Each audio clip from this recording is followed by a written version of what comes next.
Assalamu alaikum dostlar. Bugün 7 aprel. Шабдалы көчөтүнүн алдында турабыз. 5 жаштагы Шабдалы. Бул буталган Шабдалы. Балдар бутаган. Азыр көрүп турасыздар, Шабдалы толук гүлдөгөн учуру. Шабдалы ушунчалык күчтүү өсүмдүк болуп эсептелет. Канча гүлдөсө бүт бардыгын кармаганга аракет жасайт. Ошондуктан бүт бардыгын кармап алса, майда сапаты төмөн Шабдалы тийет. Азыр көрүп турасыздар, алдыбызда Шабдалыда өтө гүл көп коюлуп калган. Азыр бутаса болобу деген суроо.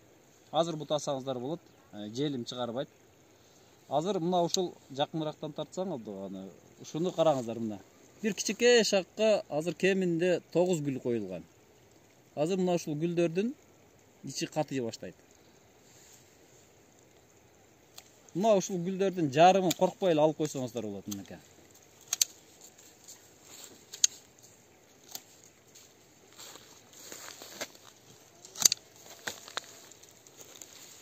Жақында. Мына кичинекей шаг үчүн азыр бул өтө көп Шабдалы.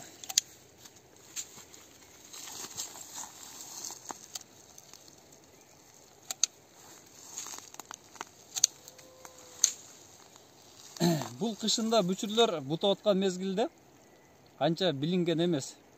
Анткени кайсы гүл суу куруп кетти, кайсы гүл урелек билинген эмес. Азыр мынанда көрсөңүздөр болот, арасында суук тийген, курт жеген бүчүрлөр бар. Азыр эми айкын билинет. Кайсы гүлдү алыш керек, албаш керек.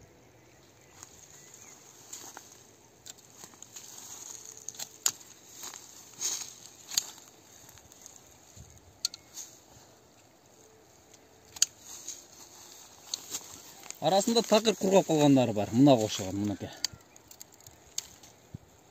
Күн тийбей, же орулуу болуп, бутактар кургап калган. Ошолорду көрүнүп турат, алып койсо болот. Ичип өткөндөрдү алабыз. Муну да алабыз. Муну да алабыз.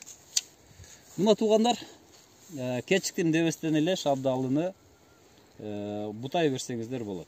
Эчтеке болбойт, оорубайт.